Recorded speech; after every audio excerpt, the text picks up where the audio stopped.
रिक्तियों का फाइनल प्रस्ताव शिक्षा विभाग की ओर से भेजा गया है। पद सृजित कर शिक्षक बहाली का ये प्रस्ताव है और मई के पहले हफ्ते इस पर मोहर लग सकती है। शिक्षक बहाली के प्रस्ताव पर मई के पहले हफ्ते मोहर लग सकती है। अगली कैबिनेट की बैठक में इस पर फैसला लिया जाएगा, मोहर लगाया जाएगा। 1,78,026 पदों पर बहाली निकाली गई है और कैबिनेट की मोहर लगते ही बीपीएससी को इसका पूरा ब्यौरा भेजा जाएगा। 10 मई तक ही बीपीएससी सिलेबस जारी कर देगा।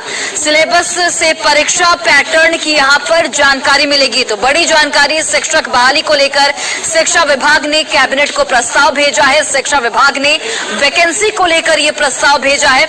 रिक्तियों का फाइनल प्रस्ताव शिक्षा विभाग की ओर से भेजा गया है, जिसमें पद सृजित कर शिक्षक बहाली का प्रस्ताव रखा गया है। मई के पहले हफ्ते में यह बड़ी जानकारी है कि मई के पहले हफ्ते इस पर मोहर लग सकती है, यानी कि अगली कैबिनेट की बैठक जब भी होगी मई के पहले हफ्ते की बात कही जा रही है, उस वक्त मोहर लग सकती है। 1,78,026 पदों पर बहाली निकाली गई है और कैबिनेट की मोहर लगते ही बीपीएससी को इसका पूरा ब्यौरा भेजा जाएगा।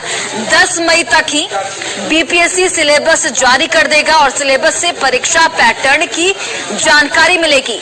कल ही हमने आपको बताया था कि जो सैलरी स्ट्रक्चर है वो भी जारी कर दिया गया है और सैलरी स्ट्रक्चर जारी होते ही अभ्यर्थियों का विरोध भी देखने को मिला। अभ्यर्थी लगातार इसका विरोध कर रहे हैं, लेकिन अब ये जानकारी निकलकर सामने आ रही है कि मई के पहले सप्ताह में कैबिनेट ने इस पर मोहर लगा सकती है। कैबिनेट की ओर पर इस पर मोहर लग सकता है। 10 मई तक बीपीएससी सिलेबस जारी करेगा और मई के आखिर तक विज्ञापन भी जारी हो जाएगा।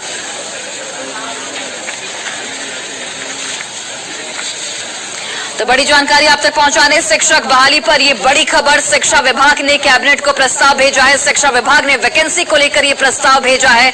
रिक्तियों का फाइनल प्रस्ताव यहां पर भेजा गया है। पद सृजित कर शिक्षक बहाली का ये प्रस्ताव, जिसमें मई के पहले हफ्ते मोहर लगने की बात सामने आ रही है।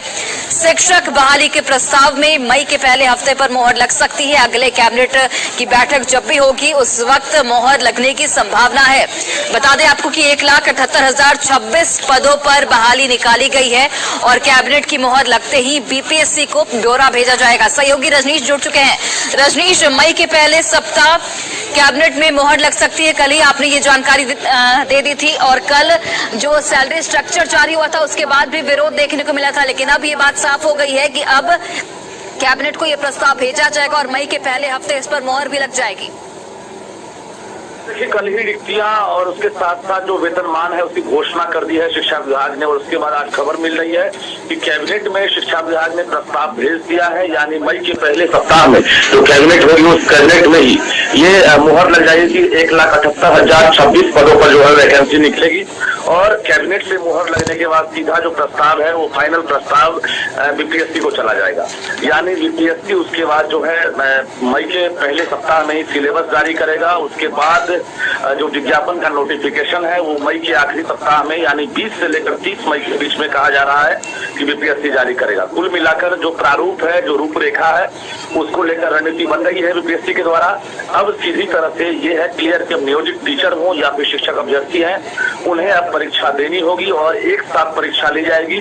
2 सिटिंग में परीक्षा होगी। नो नेगेटिव मार्किंग का प्रावधान होगा, ऑब्जेक्टिव प्रश्न पूछे जाएंगे और उसके साथ साथ जो प्रारंभिक स्कूल के जो स्टूडेंट होंगे उनके लिए, जो गुरुजी बहाल होंगे उनके लिए जनरल स्टडीज से सवाल पूछे जाएंगे। साथ ही जो माध्यमिक और उच्च माध्यमिक वाले होंगे उनके लिए जनरल स्टडीज के साथ साथ जो सब्जेक्ट वाइज प्रश्न है वो पूछे जाएंगे। तो ये सिलेबस जो जारी होगा उसमें परीक्षा को लेकर तमाम जो असमंजस है और जो प्रश्न को लेकर है वो क्लियर हो जाएंगे। हालांकि 100 नंबर के पूर्णांक होंगे या 150 नंबर के पूर्णांक होंगे, इसको लेकर आयोग ने अभी तक निर्णय नहीं लिया है।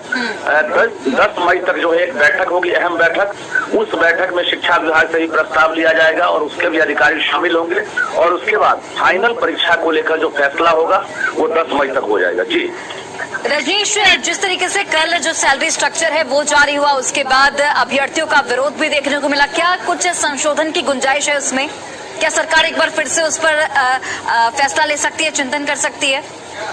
देखिए बिल्कुल जो मूल वेतन को सरकार ने कल जारी किया है और मूल वेतन के जरिए अगर देखा जाए तो 25,000 से लेकर 32,000 तक, यानी क्लास 1 से लेकर 12 तक के जो टीचर बहाल होंगे उनको 32,000 तक जो मूल वेतन है वो सरकार देगी। उसमें कितने खर्च होंगे वो भी सरकार ने ब्यौरा जारी किया है, लेकिन उसके बाद डीए है, उसके साथ साथ बाकी जो अलाउंस है उसकी भी सुविधा है। तो कुल मिलाकर ये कहें कि विरोध लगातार जारी है, क्योंकि जो बीपीएससी के माध्यम से जो परीक्षा ली जाती है उसमें अभ्यर्थियों का आरोप है कि इतनी कम सैलरी पर कैसे बहाल होंगे हम लोग, और इससे बेहतर है कि नियोजित टीचर होते हुए हम लोग इतना पैसा उठा रहे हैं। तो शिक्षक हो या फिर जो अभ्यर्थी हैं वो नाराज हैं। हालांकि अभी जो भाकपा माले के विधायक है संदीप सौरभ, वो अभी अहम बैठक करेंगे। उसके बाद अभी 12 बजे तक अहम घोषणा भी होने वाली है कि आखिर सरकार की जो सहयोगी पार्टी है लेफ्ट, वो अभ्यर्थियों के साथ किस तरह की फैसला लेगी और उसके बाद क्या ऐलान किया जाएगा। जी बिल्कुल, चलिए रजनीश, आप नजर बनाकर रखिए। अपडेट के लिए आपके पास वापस लौटेंगे। बहुत बहुत धन्यवाद, तमाम जानकारी हम तक